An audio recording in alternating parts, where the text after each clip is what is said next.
All right, let's have an Oregon conversation. And let's have an Oregon conversation as it relates to 45-30 Ducks at home in the rain over what I think is a good UCLA team, especially one coming off of the wins that they had over Washington and Utah in pretty dominant fashion. So, I've got a lot of Oregon thoughts, but let's save the headliner here for a little bit from now because UCLA is a really good team, and Zach Charbonnet is one of the absolute best running backs in the country. Chip Kelly, an inventive offensive mind.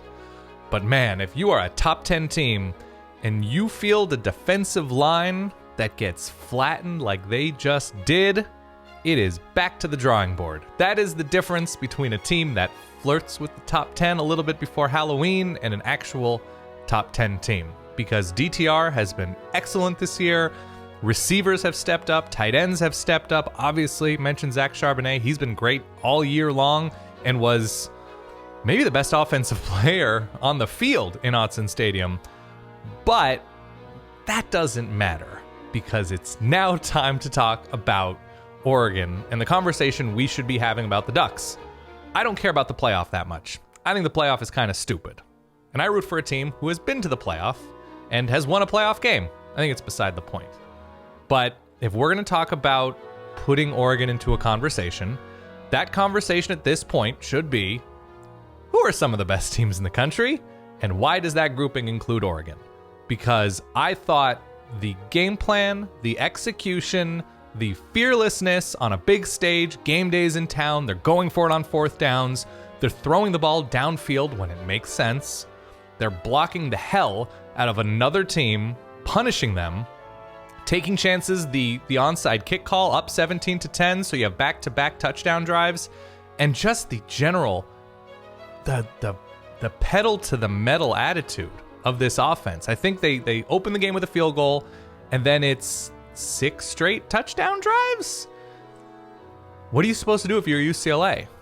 When basically Oregon is stronger at every single position, and they're playing fearlessly and aggressive in front of a hostile crowd. They're looking like the best team in the conference right now. And they have Washington, they have Utah. Those are both in Autzen, though. This is man. I did not expect this level of dominance after the Georgia game. And I didn't... It's a new feeling to have the second quarter happen like it happened, where Oregon scores 28 points and is just bam, bam, bam, bam, and not think, oh man, they're going to let UCLA back into this in the second half. And they didn't. They punished. That was a combination of punished and pummeled. I don't know. I don't know who's getting in the way of Oregon in Autzen when they're rolling like this. USC is extremely dangerous and talented.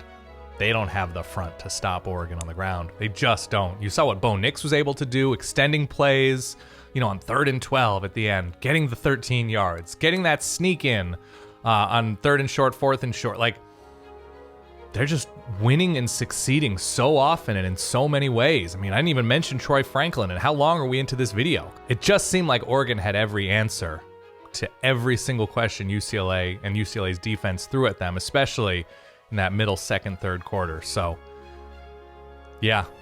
Tip of the cap to Zach Charbonnet and the UCLA run game, but when UCLA was not able to get any sort of explosive pass game going at any point and testing the wrong corner in Christian Gonzalez, you kind of knew, I don't think it's going to be the Bruins' day. And a nice story, but nice stories don't win in Autzen. Just kind of how it works.